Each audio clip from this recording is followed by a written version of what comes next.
paikot-ikot lang tayo ngayon mga kaswabe. Anyway, gusto ko nga palang pasalamatan yung Drive-Best car cover because sila yung gumawa ng customized na balot ng ating sasakyan and nandun mismo yung logo natin, nakakatuwa. I-check nyo ang kanilang webpage. Ang premium car foil sa S5S, mura pero mahal nila, ang trabaho nila napakalupit. Banging Gears Media, kaibigan natin yan. Please subscribe because he has WRX STI and nag-free roam siya, nagka-car meetup siya sa USA, so iba naman ang datingan. Uy! May R32 tayong sasalubungin, oh. Tingnan mo. R32 ba yan? Uy! May legend dito. Woo! Tara! Kaswabe, welcome to the #1 Filipino Luxury Rides channel. Ako nga pala si Rico Barrera for Rico Suave Channel, and on today's video, we have here the king of all iconic legend ng JDM. Ladies and gentlemen, the Nissan Skyline GTR R32. Mga kaswabe, let's begin!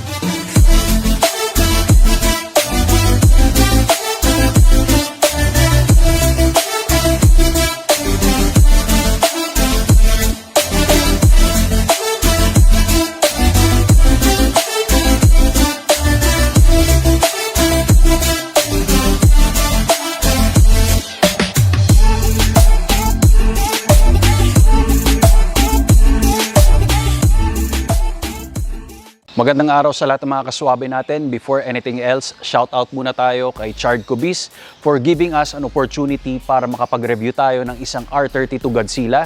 Dahil sa kanya to, and please follow him on Instagram dahil JDM lover din siya. Meron siyang Hawkeye generation ng WRX STI na na-meet ko siya nung nag-test drive tayo ng isang FJ Cruiser. Konting history lang. Ang GTR started nung first generation nung 1969 up to 1972 for that first Hakasuka ang tawag doon. 1973 yung second generation. Tatalo na tayo na wala ng ilang taon. Pagdating ng third generation, here we go. Nandito ulit ang GTR. Bakit nga ba tinawag to na Godzilla? Because nung 1991, ang nagmaneho nito si paring Jim Richards. Nung 1992 naman, si paring Mark Skiff. That GTR R32 doon sa Australian Touring Championship event, nilampaso niya lahat ng mga sports car doon, dinestroy niya lahat ng mga kasama nila doon sa event na yon. By that time, bininyagan ito ng mga Australian at sinabing Godzilla. Yun yung iconic na lizard ng mga Japanese. Ano nga bang meron technology sa isang R32 na sobrang advanced? Yan lang naman yung tinatawag na Atesa. Parang name ng girl, pero ang haba po ng ibig sabihin niya, nakakahilo at nakakaduling. Ang tawag dyan ay yung Advanced Total Traction Engineering System for All Terrain. Hindi ko alam kung nasabi ko ng tama yon. May kinalaman po yan doon sa all-wheel drive system ng R32, plus dagdagan mo pa yung tinatawag na high-CAS system. High capacity steering wheel. Basta doon na yun. Yun na yun. High-CAS system. Kaswabe, hindi ko na kayang banggitin lahat.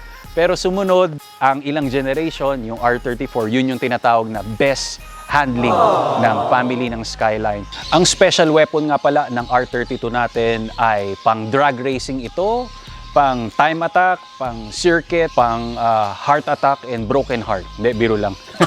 Dinala nga pala ito noong 1989 sa Nürburgring at ang pinaka naging lap time nito ay 8 minutes and 22 seconds, being the fastest road legal car by that time. Dahil pagdating ng 2021 kaswabe, ang top 1 ngayon is the Lamborghini SVJ Aventador. Ang top 2 naman ay yung 992 Turbo S or GT2 RS. Basta nandun na yun, just to be safe mga kaswabe. When it comes sa numbers, yung production nga pala noong 1989 up to 1994 is 43,937 R32 ang inilabas. Iba-ibang variant yan kaswabe, hindi ko na masyadong alam ang lahat. But this one is yung gun gray metallic na kulay. 45% ng kabuuan na 43K na lahat ng production. When it comes naman sa 18% nung 45K ay yung tinatawag na crystal white. Black pearl naman is 13% and 12% naman yung silver metallic And ang pinaka-rare sa lahat, yung grayish blue pearl na 141 units out of dun sa 43,937 na R32. Aalamin natin ngayon ano nga ba ang cool feature ng isang iconic JDM na R32 Godzilla and ano nga ba ang feel pag dinrive natin. Because this one is 1989 pa, we will taste the driving experience na isang Godzilla. Let's begin!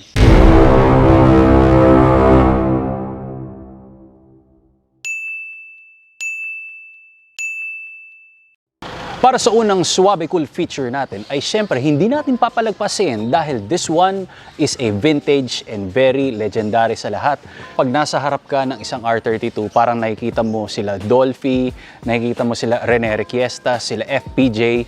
Meaning to say, yung mga ganitong klase ng itsura ay yung bihirang-bihira mo lang silang matatagpuan. And as of today, nabalitaan ko nga pala na dito sa Pilipinas, ang R32 na active natin ay mga nasa isang dosena. Pero more or less mga ganun siya. Makikita mo itong ibabaw na to, upgraded as a Nismo part ang in-install. Then bago nga pala ang hood natin, you have here heat extractor because this one is nasa around 400 horsepower. 90s style pero very nice to see pa rin. Image from the past. Notable pag R32, itong mga square na mga holes dito sa front bumper natin and medyo mababa nga lang ang ground clearance. At yan ang malupit when it comes dito sa harap ng R30. Sa rear end, this one is very recognizable. Sino ba naman ang hindi makakakilala sa most famous taillights of all JDMs? Andito nga pala yan, yung halo na yan, pero it started yung halo sa R34, dun siya tinawag. Andyan na rin sa gitna yung turn signal light, skyline na script, GTR badge, nakakatuwa no? Isipin mo, since 1989 yan kaswabe. Rear spoiler, very huge. Tapos may added body material dito dahil yan yung tinatawag na Nismo upgrade. Rear wipers na pang grandpa or tito na style. Yung muffler nga pala kasi yung dalawang kamao natin. When it comes naman sa side profile, you have Nismo upgrade again sa side skirts. Yung shoes or rims, you have TE37 na bronze. This one is 19. Sa front naman ay 18. Ayan ang styling when it comes sa rear end and side profile ng R32. Kaswabe, ito na nga pala ang revelation. How many times kang nakita ng legendary at iconic na makina ng RB26DE TT. So, we have here, ang nasa harap natin ay yung artistahin and very famous na makina ng lineup ng Skyline. Ano ba yan? Yung langaw, umano. Nakiki-review rin yung langaw. We have here a 2.6 liter inline 6 twin turbocharged engine. Ang bone stock nito kaswabe ay 276 horsepower with 270 pound-feet of torque pero attainable to kaswabe up to 1,000 horsepower. At meron lang ako gustong i-share sa'yo. Nag-research ako, ang pinakamabilis na i-record nung 2019. Quarter mile niya kaswabe ay 13.4 ang stock, pero dahil meron siyang almost 2,000 horsepower, grabe na yun. Umabot siya ng quarter mile na 6.69. 342 kilometers per hour yun. And please check the link below, ipapakita ko sa iyo yan. Pero once again, pag may naka-reach ng isang bagay, meron mas gustong mag-exceed doon. At ang nag-exceed dyan ay isang Australian company, Maddox yung tuning company. Ang inabot niya ay 352 kilometers per hour. Ang quarter mile time niya, kung yung kanina 6.69, ito naman 6.47. Nag-celebrate sila with that 2,100 horsepower. Ay, attainable pa rin, grabe no? This one, ang gearbox nga pala ay 5-speed manual transmission. Napaka-iyami nun. Medyo sawa na tayo sa automatic transmission. Stock nito kaswabe, ayon sa mga Japanese, at nagkaroon sila ng gentleman's agreement, nasa 276 horsepower. In-enhance pa to, nasa around 400 horsepower to. Kung makikita mo kaswabe, mukha siyang Bayside Blue, yung iconic na R34. Pero nag-review tayo ng 2021 na GTR R35, ganyan rin mismo ang kulay. Sana mapanood mo rin yan. Very famous at alam mo naman ang direct competition nito, yung 2JZ. Sila yung nagpapatagisan nung dati pa, 90s pa, kasabayan ito. Pero yun ang may share ko and syempre yung owner dito, nagkaroon lang rin siya ng mga upgrades. The HKS pipings, may mga mushroom intakes tayo na HKS and even Nissan Nismo parts and mga upgraded na turbos. So there you go, ubos na ako ng hangin. Ito ang ipinagmamalaki at iconic na makina ng isang R32 Skyline GTR.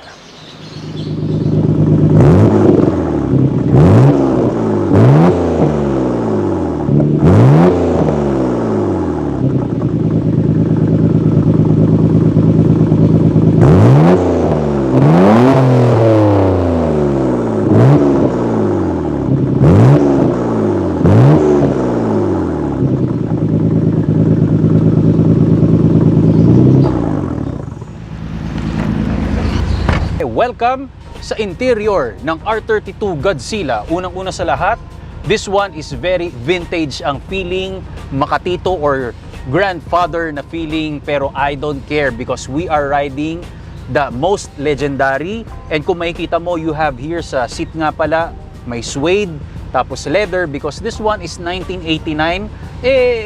Benefit of the doubt, syempre lahat dito medyo magkakaroon ng mga konting punit, may mga discrepancy ng konti. Still, it's very comfortable pa rin dito. Ang nakikita kong air vents ay nandito sa gitna and doon.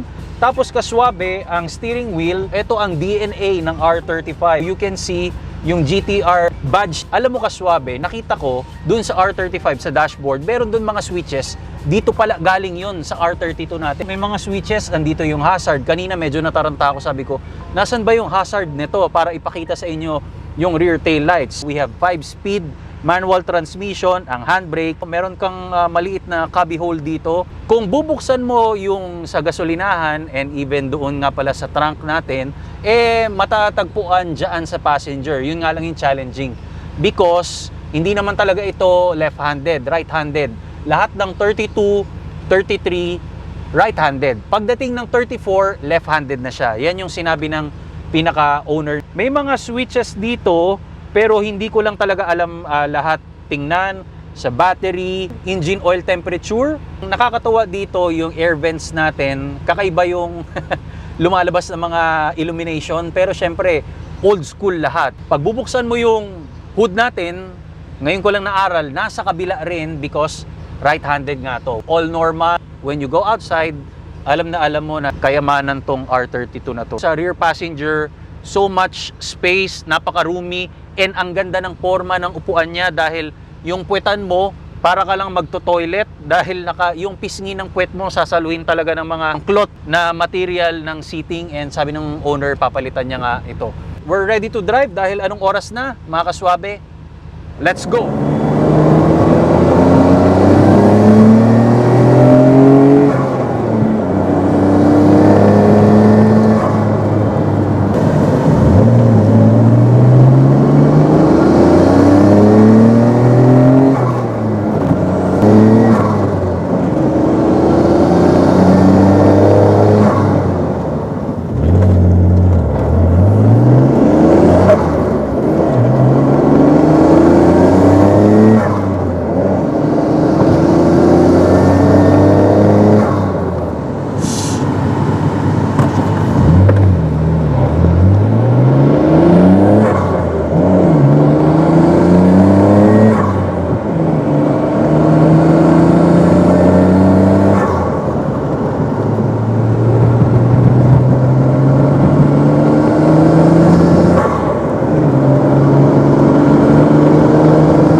Bali, naka-straight line tayo. Hindi man ganun kalayo, pero ang tindi pa rin ang nagawa natin. Alam mo yung datingan, it's like character ka ng Fast and Furious.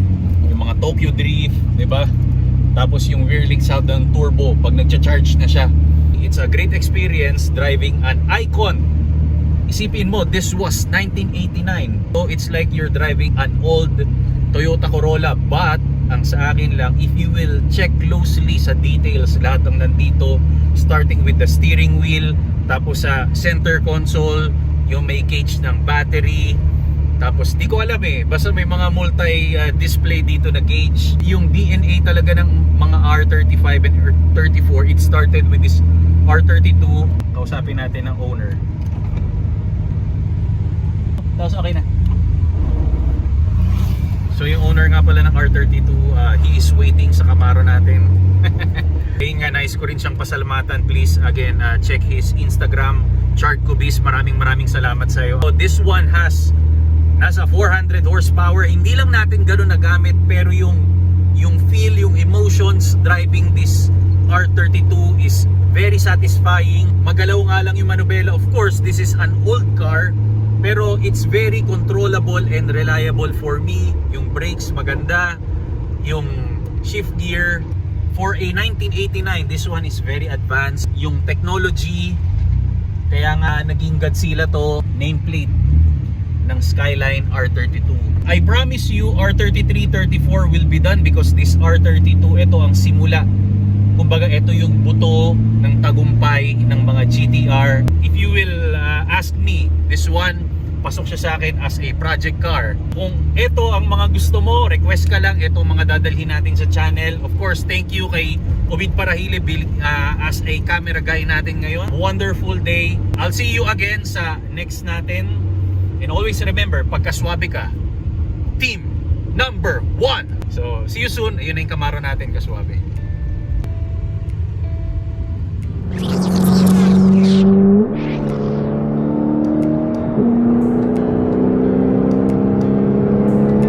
Kasuabe, welcome to the #1 Filipino Luxury Rides channel. Ako nga pala si Rico Barrera for Rico Suabe channel.